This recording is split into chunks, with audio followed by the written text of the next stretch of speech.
Good morning. My name is Hugh Thomas. I'm the managing partner with the Onan Group. For the past 30 years, we've been primarily in the staffing business. We have a few other divisions as in our company. One is a factoring business. That's an odd story, but we're in it, and it's good. But my daughter Madeline came to work for us about 10 years ago, and I think part of this is what it looks like working with your daughter or son, and it's just been fantastic. I'll go more into it later, but there are challenges. She was the first person and family member in our company. I have a partner, but she was the first kid to join the group. Great story associated with that, but we work together. She's our chief revenue officer now, having recently been named that. And I've been in revenue generator. That's been my role in sales all along. Fortunately, she didn't come to work directly with me out of the gate. That's why she's successful. I'm a decent sales guy, but I'm a terrible manager. So fortunately, she's good at both.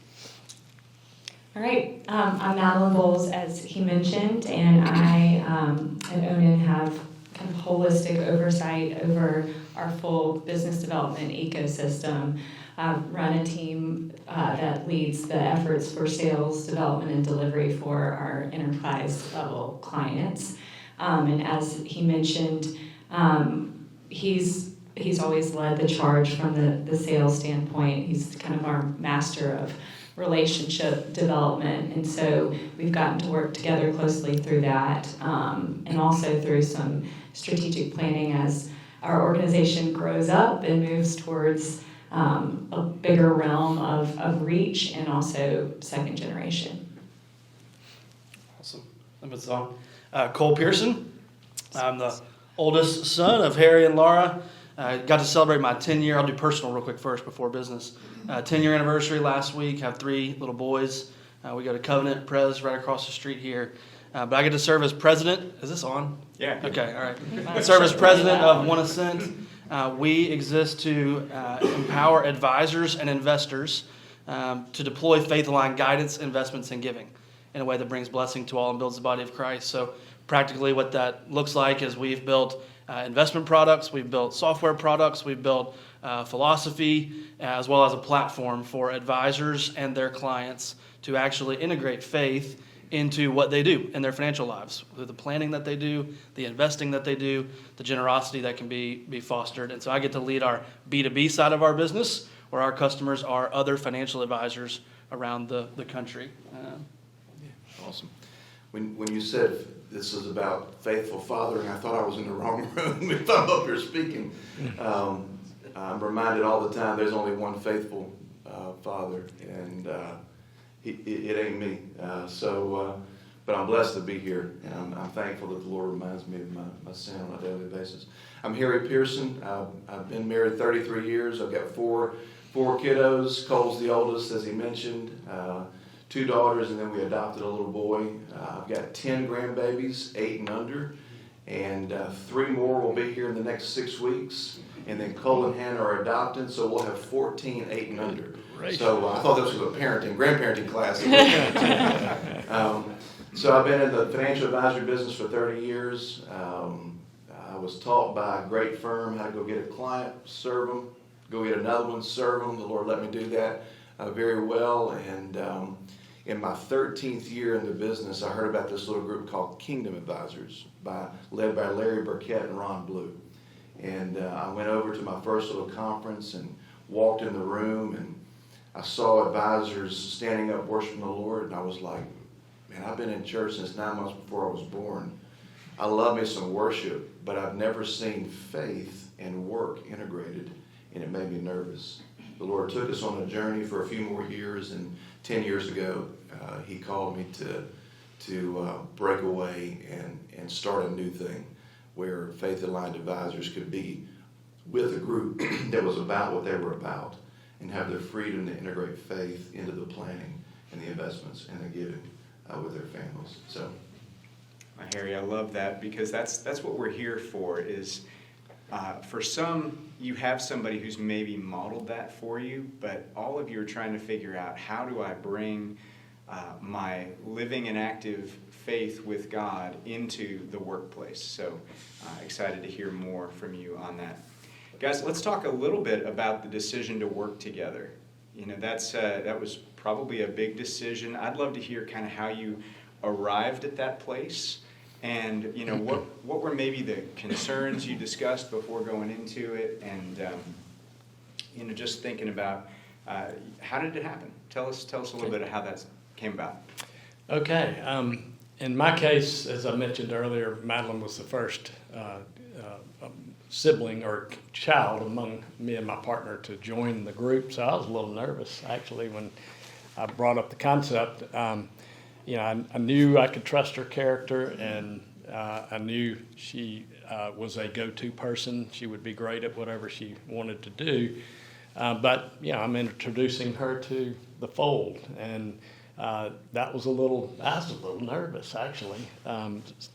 But I'd been working on a big project for Mercedes for years. I've tried to get their business, and earmarked her for the person to be our boots on the ground person with them in the event that we got them. Well, that was a long-term process. She came on board before us, and fortunately, she went to work for our chief strategist officer, who is really good at taking people who have no experience. And she came on board and said, I want the toughest job. He said, that's sales. Okay, come on. And under his guidance, you know, he has a very methodical manner about him, and I'm so glad that they got together because he accelerated her career with us. Had she been with me, I would have been answering phone calls during a lot of our discussion. I would have been rumbling around doing the things I do, and probably given her a half-baked, you know, introduction to our business. So that was great. She hit the ground running, became our best salesperson in the company, besides me. And but she So far. Yeah, so far. She's about to trump me on that and everything else. Anyway, then the original plan came together. You know, when I wanted her, I got the Mercedes deal. We got the Mercedes deal, and then that was so cool. She really got into everything, the nuts and bolts of what we do, and it was a crash course toward, you know, if you can do this, you can do anything. And there's so many stories I want to go, but my time is limited. But I really got to see her in a role and I'll come back to that. That was exciting and just fun to watch. It's been a great ride. I love that. And Madeline, why don't you color in the details from your side? Sure. Well, when you asked us to do this, it gave me the opportunity to reflect back on how this all came to be and how much God had his hands in the timing. And for example, I ping-ponged around, changed my major like 5+ times in college and just didn't know what I wanted to do. And he subtly was pushing me towards business, but I wasn't listening. And I eventually landed in counseling, and which I think was God's way of giving me time to mature, but also to learn how people think, which has certainly helped me in my leadership management journey. But I was always admiring what he was building from afar, but I didn't really get the magnitude of it until I attended one of their leadership gatherings where he brought in leaders from across the country. And I just got to see a room full of people who were so passionate about what they do, and I saw the careers of the people who my dad was developing and their teams were developing. And you know, part of the reason why I kept changing my major in college is I knew I wanted to help people, but I didn't know how or you know, what my actual career could look like. And I realized in that room that there are a lot of ways to help people, and his organization is certainly doing that on a scale and in diverse ways. So that's what drew me in. That's awesome. Thank you. Harry and Cole? You go first, and I'll color in. Yeah. You know, people say, be careful working with family. That can be difficult. Well, life is difficult, right? You know, they also told me, man, those teenage years are going to be brutal. You know, and they don't have to be, right? I mean, they don't have to be. Sometimes they are, but they don't have to be. You know, when it comes to just as a parent watching your kids, if there's an opportunity for you to work with your kid, why wouldn't you want to, right? What a blessing. Now, the challenge can be when you try to force something on somebody that's not God's plan for or their skill set.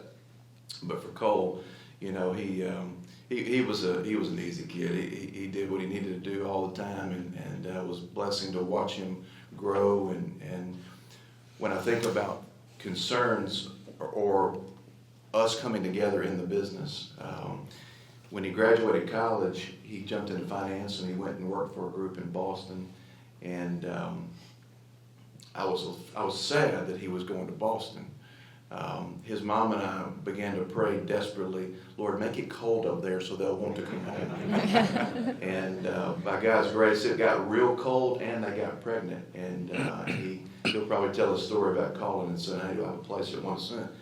But when it comes to working together with your son, it's more about stewardship of, are you using the gifts that God's given you and the calling on your life? Not just to fulfill my plans for your life. And so I'll let Cole kind of color in some parts there. Yeah, to add a little color, kind of similar to Mallet, reflecting back, I think there was a specific conversation that we had, and I can elaborate on that, but really big picture, there were 3 things that were being woven together through my life that kind of made it where it was what we were going to do. One was just entrepreneurship was always an interest to me, and he always fostered that in me. Whether it was, you kind of staked my yard company, went and bought a lawnmower, bought some gas cans, bought a few things, and he would help me get the spreadsheet out of, all right, what do I need to be making? I paid my buddies to work, and he was helping me kind of build business. Ministry was kind of the second thing by exposing me to mission trips and just different things growing up for my sisters and I. What does it look like to care for others, to serve, like you said, Madeline? And then the third was just being together. Mainly as a coach. So loved playing ball growing up. If it was basketball season, that was my favorite sport. If it was baseball season, that was my favorite sport. If it was football, that was my favorite sport. And my dad was always my coach for as long as he could be. And so as I think back of just being together, learning and having a passion for building together business, and then getting to do it in a ministry way that serves people, you have been a faithful father to help weave those things together. And so it came a time where it was getting cold. We were pregnant and we had no roots in Boston. And so we had a conversation of what would it look like for us to come back home and really get to help build together. It's pride, but coming out of school, I was like, I'm not going to be the one that just goes and works for my dad. Like it was all pride, so it's not a good thing, but I want to go earn it, if you will. I want to go prove myself. And I thought I was going to do that for a lot longer, go up north, do that in Boston, do that in New York. Lord had just had a different plan, but he did prepare me exactly what I needed to be able to come back and build together. And it's now been 8.5 years that we've gotten to do that together. So, very cool. Well, you guys have already started hinting at some of these things, but I'd like to hear what have been some of the blessings that you've experienced working together, and maybe particularly if there's one, like what's something that surprised you that you didn't expect working together? Well, first of all, as Madeline mentioned earlier, she went into school counseling. When she went off to college, she went into education, and I was like, it's a wonderful field, education, all that.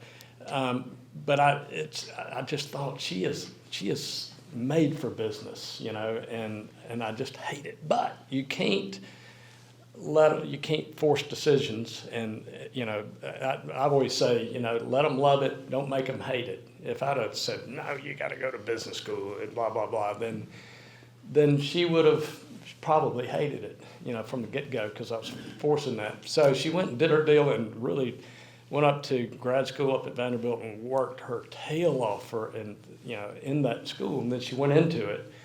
And then I just sat back and was patient and just kind of let life develop because I was thinking, she is such a go-getter and she doesn't have much patience with bureaucracy. And she's going to run into that in where she's going. And a couple of years she did. So then she chose to come back, and I was like, ooh, this is good. And so, she came on board, and then just watching her develop, getting after it in sales the way she did, that was really, really good. And, she just threw everything into it. It meant, and that's the deal. It doesn't matter that we're related. She's still got to perform, all the relationships I build with clients and stuff, love them, got great friends I've had for 20, 30 years I've been working for them. We can stay friends, but if I can't deliver on what I do, then they're not going to be my clients, So, your kids have to be at that same standard of getting it done, And one of the times I saw early on, once, she had the sales career, and then she got engaged in this Mercedes thing, which, we might be bringing in 100 people at a time to train them up at what they're going to be doing. And she was probably 25, 26 at the time, and she's got this big group of people most of them are older than her, and she's having to herd these cats, and I just watched her. This is when her school counseling came into play. She was like, okay, these folks on this side of the room, you're going to door number 2. What door are you going to? Number 2. And then she just, each one of these groups, and she's out there directing these people, some of them twice her age. And I thought, okay, this is, because this was down and dirty. This isn't, the stuff she was doing, it's not, it's not your country club crowd, and yet she was comfortable in that, and that really surprised me. It was a great surprise. But beyond that, the last thing I'll say on it is that once she got in her stride and started working with our company, and she started doing other things that are next level kind of things. I was good at getting us from zero to wherever, but my skill set's maxing out to an extent, and I'm about maxed out age-wise too. But she has a skill set that is next level. So I didn't know that was coming, but it clearly is, and it excites me about the future. Well, thanks. We definitely, Cole and Harry didn't have any trouble in their teenage years. We did have a little trouble.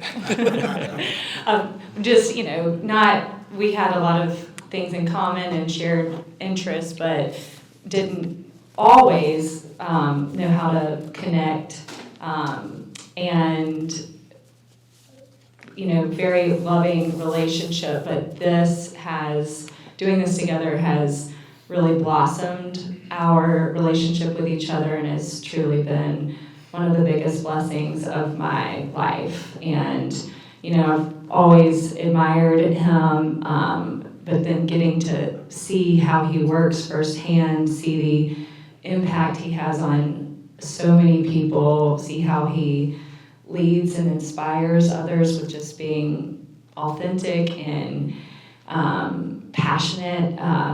It's just been so rewarding for me, and we've had so much fun together at work. So I'm just grateful for that and for the quality time.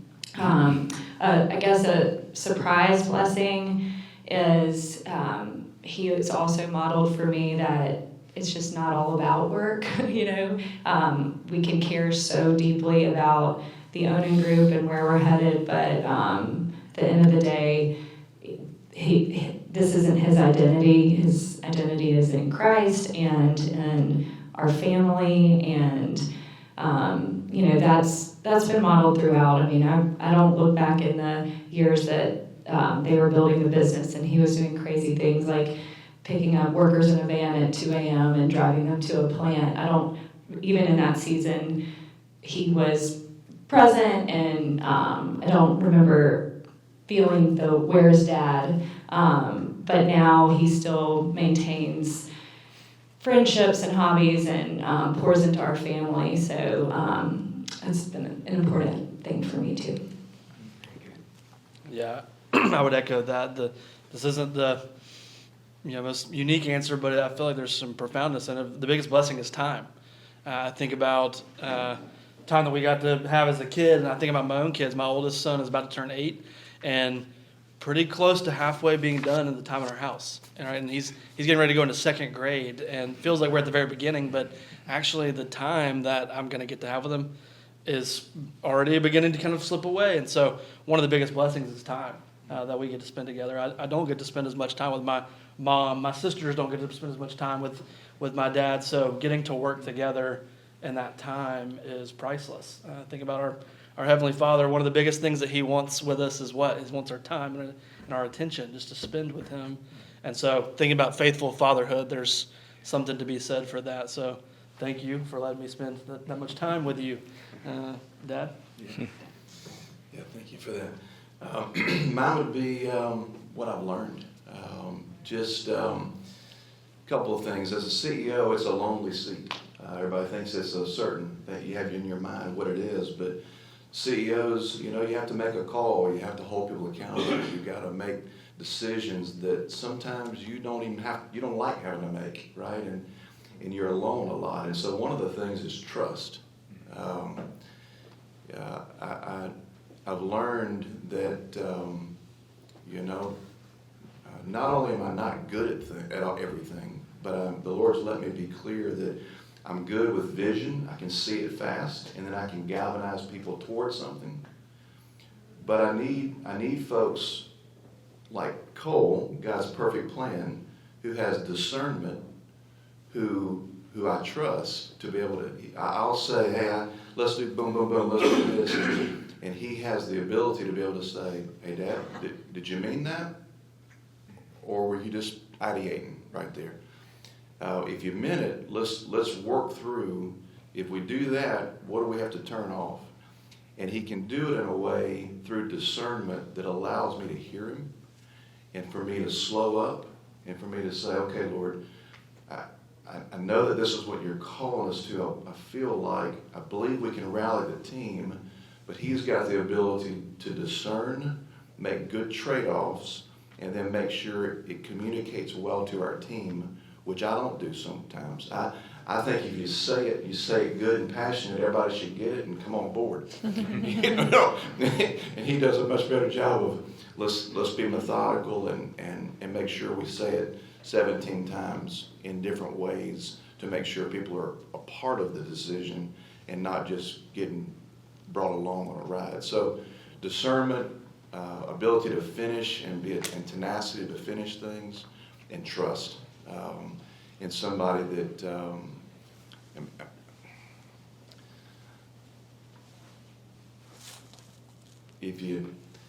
who else would I want to do business with besides my son, who I love more than anybody on the planet. So.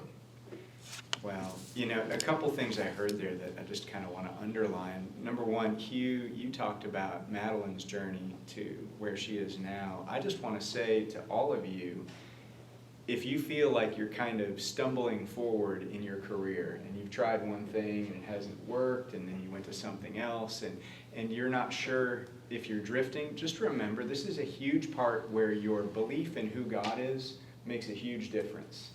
Because nothing you do is by accident, even your accidents. And God is in control of those things. And just the way Madeline's experience with her counseling has helped her in her current role, God may be shaping you for something you don't even see yet. So I love that. And then the second thing, just Harry, Cole, it's just beautiful, the respect you have and how you discovered hidden gifts in your son that you don't have. And how that's made you better. That's really cool. Well, let me ask you guys this question, because this is sort of one of the reasons why sometimes people are afraid to work with family, is role differentiation. You've got your boss hat and you've got your dad hat, and sometimes being clear on how do we work together when we have kind of multiple roles that we're navigating at the same time. I'd kind of like to just hear, how do you guys, first of all, how do you navigate that in the office? And then secondly, how do you navigate that outside the office? How do you know when to stop talking about work? I can't say that we know how to stop talking about work. It's a demand from our family, because I mean, you know, that's been going on for a long time, since we started, because we're both very passionate about what we do. You know, the thing as far as working together and my role, you know, the experience I have is from, as I mentioned earlier, from zero to where we are now, and the people along the way that helped get us there. She came in where we were hitting a pretty good stride, and so I have the knowledge of all that baggage and background and all that she doesn't have, you know. So the counseling there on my part is you know, to be patient and to recognize that this is, you know, everything doesn't have to necessarily be done today. We need to start toward that, you know. So I'm kind of used as a sounding board, you know, as far as our relationship now, when she has some pretty big issues. I can kind of give her the full story, the full background that, you know, she didn't live through, you know. So that's kind of, you know, as far as working together, my role with her, and it will be going forward.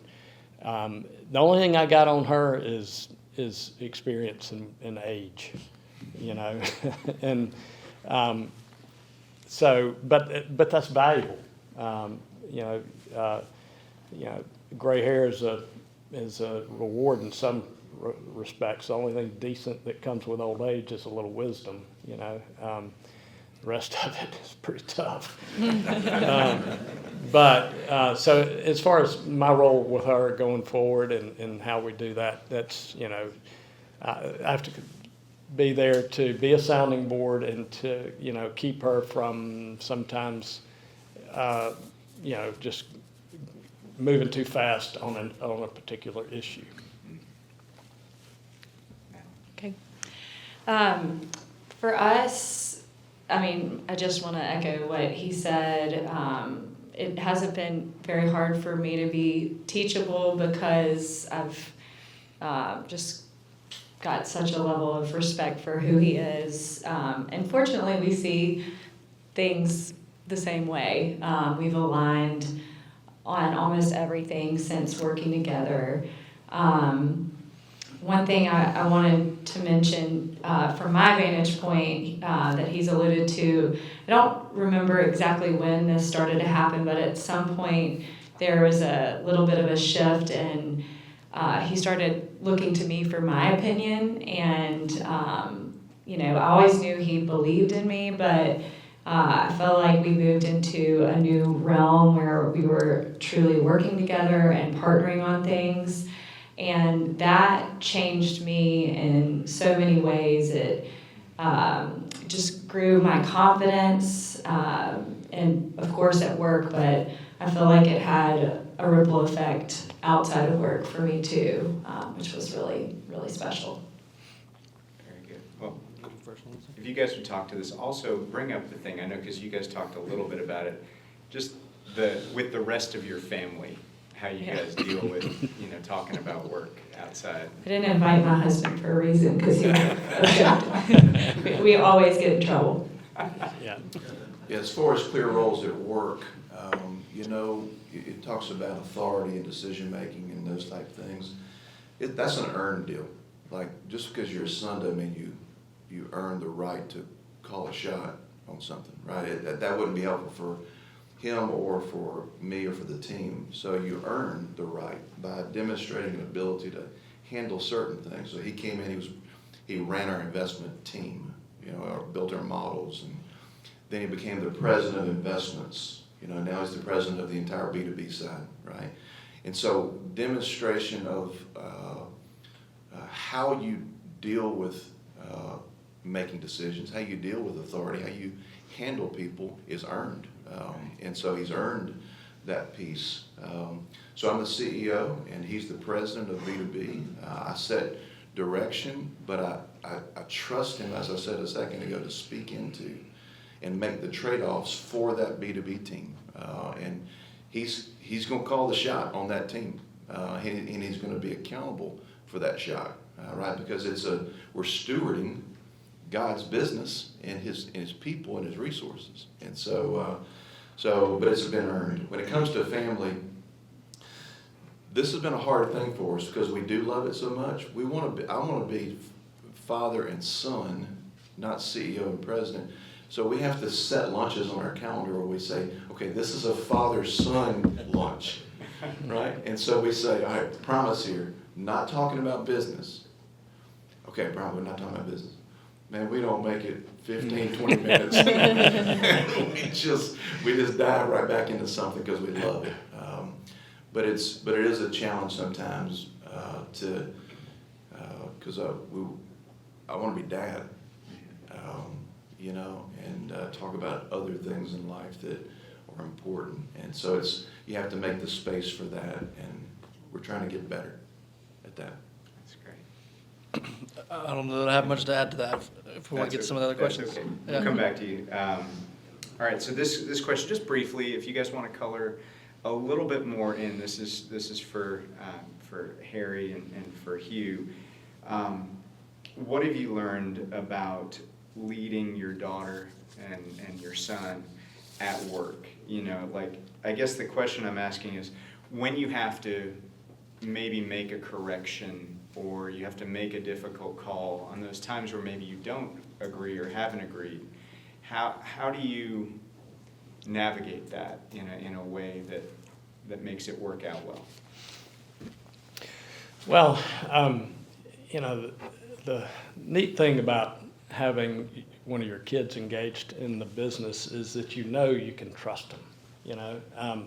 When I hire someone else, and I've interviewed people over the years, and they're interviewing great, and I just think, oh, this person's going to be great. And then they grow another head right after you hire them. They become this crazy person. I'm not anticipating that here, and so I could trust her character from the get-go, and then the other, as things developed, and then I could trust her competency, and that was so good to see develop along the way. And you have to have both. There's a wonderful book called The Speed of Trust, and that's what I took away from it. Is always in a book I'll read like that, I'll come away with one sentence, and that one is, when you're hiring people and working with people, in the job you have them in, you have to be able to trust their character, number one, and you have to be able to trust their competency. And I've seen that a bunch. It's easy to trust somebody's character that's been with you for a long time. Their competency, and you got to have both. Whether it's my daughter or whomever, if they're in the position that they're in trying to move your company forward, they got to have both. So since I can trust her when things go down, that I might need to put the brakes on or course redirect, I have the confidence that I can do so without risk of hysteria. She's not going to throw a fit. She's going to listen to me. And even when she thinks I'm wrong, she's going to listen to me. And maybe over time she might think, ooh, he was right. So, I also know that from a character perspective, she's been a problem solver since she was in college. Her husband will tell you she was built for this. People used to come to her in school when they had issues. She was the go-to girl to help get those problems solved. So we hadn't had to have too many moments where I have to pull the reins way back and do that kind of thing. But when I do, she's attentive. Harry? Yeah, I think about the question, keeping a relationship healthy. Man, God just keeps teaching me through lots of people. One of my coaches is Russell, he's here, but I've got lots of counsel in my life. And I've learned that my voice is a future voice, and it's a loud voice. Not like loud, volume loud, but loud. And Cole is not loud. He's not passive, but he's not loud. And sometimes I can talk over people. So one of the things I'm learning is that, Lord, how do like I'm 54, so this last 10 years or so has been about building and planting. And this next 10 years needs to be about me not being as much a promoter, but actually replicating myself in leaders and actually turning the volume down and turning their volume up and making sure I'm acknowledging, yes, the Lord made you different. Praise God, He made you different. And so how do I make sure, well, gosh, this will sound real biblical. I don't mean to be it this way, but John 3 is in my heart, where John the Baptist at the end of John 3 says, he says, I must decrease and He must increase. Talking about Christ, right? As I think about my leaders, and especially with Cole, how can I help them be what they need to be? And part of that's me turning it down some and replicating. Man, I think that is so important, because I think the true test of leadership, what do they say, success is succession. And that's maybe one of the hardest things for a leader to do, is to be willing to let somebody else become the leader. Because at the end of the day, it's not about us, right? It ain't our story. It's His story. It's His story. Yeah, in that sense, we're all following somebody else, right? That should make it easier for us, is we're all, if we're Christ followers, we're not the primary figure in the story. So it shouldn't be so hard to let somebody else have that seat. So that's a great shifting question then to Madeline and Cole. From your side of it, you can tell me which side has been more challenging for you, but in terms of submitting to authority in the workplace, and then also feeling confident and able to bring your own voice to the role that you have, how have you worked through that part? I'm going to answer this question kind of in a roundabout way. So the way we're structured is we have our home office here in Birmingham, and we have offices all over the country, and we have over 600 Onanites, so full-time Onan employees. Over seven. Oh, just kidding.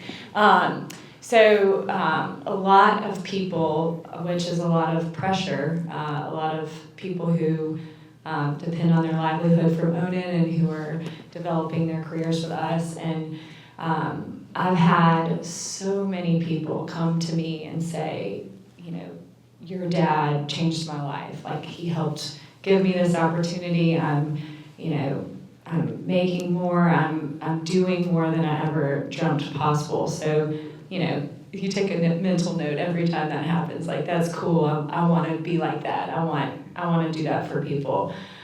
So, getting back to your question, it is he feels that pressure as an owner. He's responsible for continuing the success of our organization. I feel that pressure. So learning from him how to handle life in the pressure cooker, and how to be patient and wise, as he said, but also aggressively driving the business forward with the grace that he does. It's been something that I've just naturally wanted to follow, but not always easy, I'll speak to both sides of the coin quickly. So on the submitting to authority, obviously you've talked about trust, but there's also respect. Like from my side, it starts with respect. But I'll be honest, I don't always do that well. Sometimes we'll get frustrated or we'll get at it, and I'm not honoring, and so I need to apologize and come back to that. But thankfully, because of the nature of our relationship and the time in the relationship, we have a lot of like a big bank of trust and respect, so that we can work through a disagreement or a different preference or what have you. So we don't always do that well, I guess is my first point. Won't pretend to do that well. On the confidence side, that's something that I think it's starting to go away. For the longest time, I couldn't wait to be 30. I needed a 3 in my age.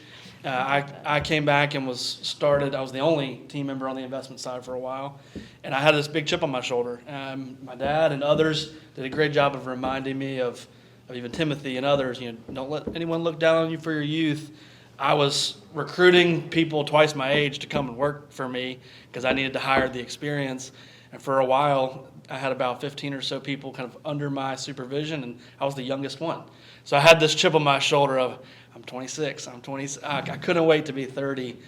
The Lord is thankfully kind of removing that chip from me every day as I get a little bit older. But my dad and others in our company have done a good job of helping me remember that God's called me. He's gifted me the way He's gifted me. He's called me to be right where I am, and I need to have the courage and conviction to step into that, not to run away from it, but to step in. So I've battled on both sides of that coin, if you will. Wow.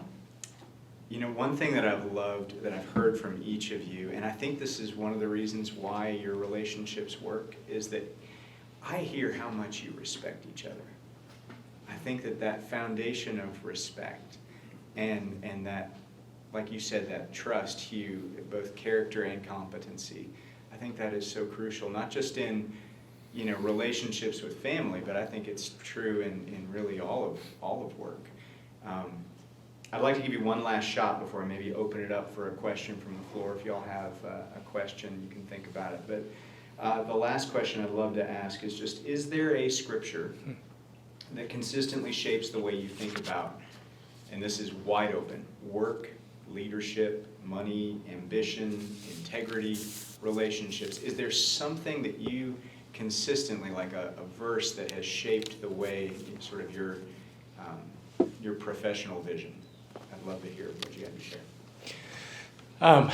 You may notice I haven't mentioned anything about spirituality yet in this discussion, and it's not because I'm an atheist.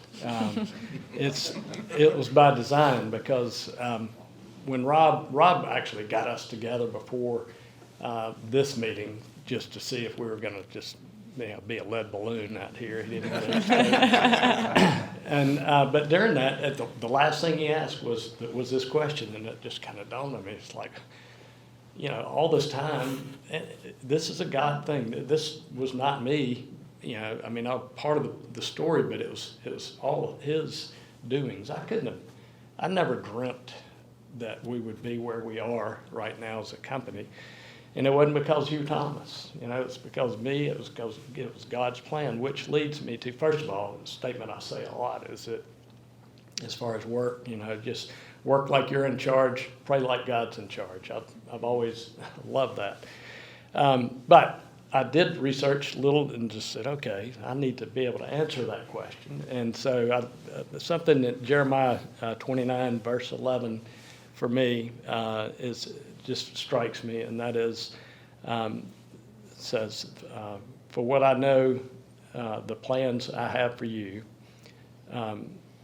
declares the Lord, plans to prosper you and not to harm you, and to give you a future and hope.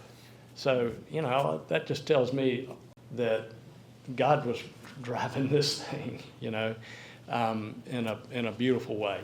And fortunately for me, it and my company, it's leading to a next generation. And I've been hit up to be purchased over the years. It happens every week, and for the last 15 years. And selling out, it used to be fashionable, it still is kind of, it's like when I was doing this, everybody and their brother was selling their business, and I was like, gosh, now I want to see where it goes with the next generation. You know, some of the companies around here I have a high level of respect for, the Gorys, Bradfields and Gorey, the O'Neills, the EBSCOs of the world, and the Altex. You know, these are companies that they hung in with their next generation. And that's very exciting for me. And as Madeline said, you know, you end up, these folks, you have your success and financially and all that, and that just diminishes. And it's the lives that you've impacted along the way that, you know, I just couldn't, I don't want to, I want to keep seeing how they develop, you know, and hopefully we'll be in that echelon of one of those companies in the future. The verse I chose was Colossians 3:12. Therefore, as God's chosen people, holy and dearly loved, clothe yourselves with compassion, kindness, humility, gentleness, and patience.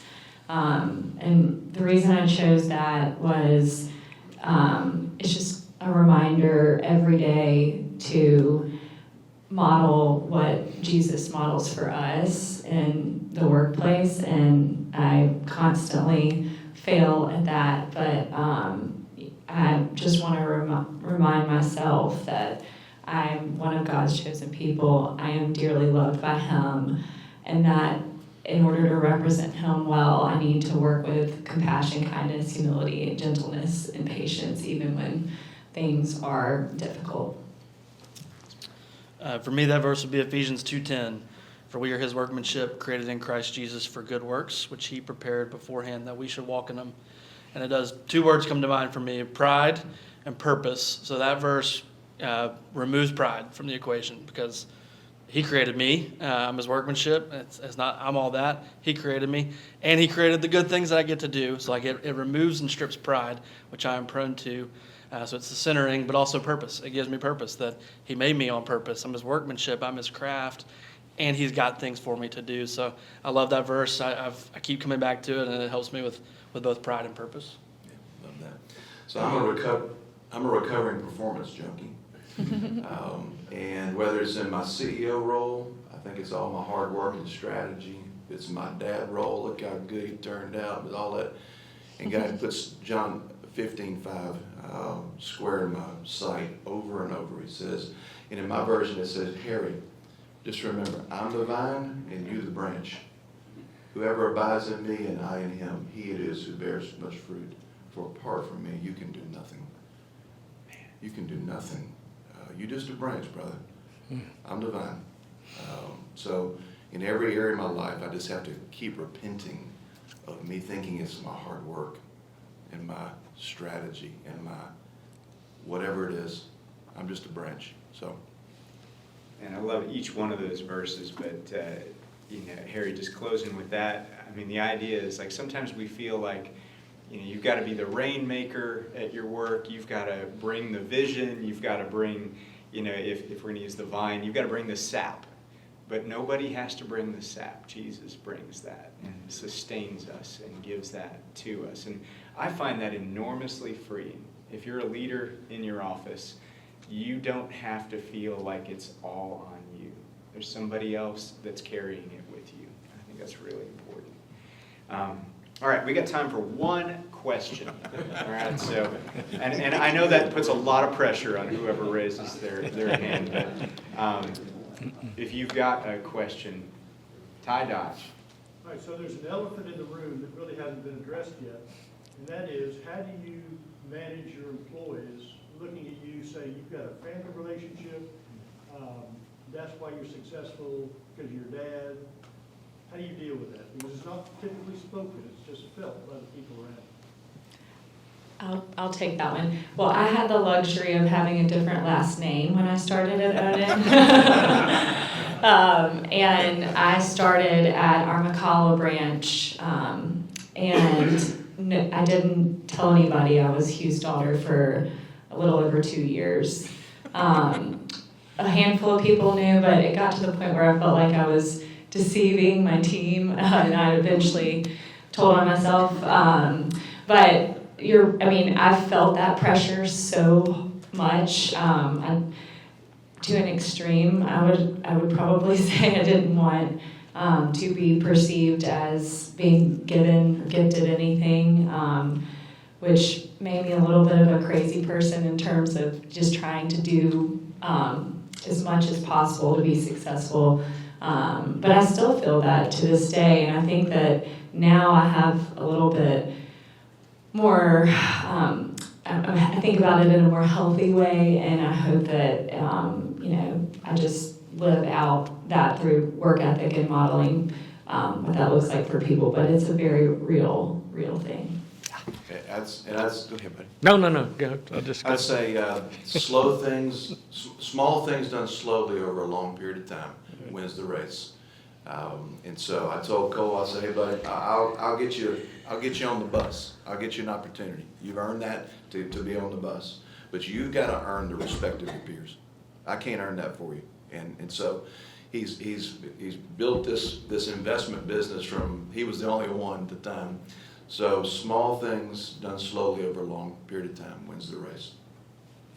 In Madeline's case, when people did find out, most of them were just blown away, because they think, okay, well, she's the owner's daughter. She's going to, ride around in a car and just go up the corporate ladder. But they were like, oh my God, this girl put the work in, And one quick story on that: we were traveling one time over in Mississippi at an automotive conference, and you start a business, you raise things, you're cheap, so I got 2 people in each hotel room, and I got her with a manager woman, who'd been with us for a long time, and she starts railing on Madeline about how cheap I am because got them in a hotel room and blah blah blah. She didn't know that she's my daughter, and she found out later at that conference, so I always thought that was fun.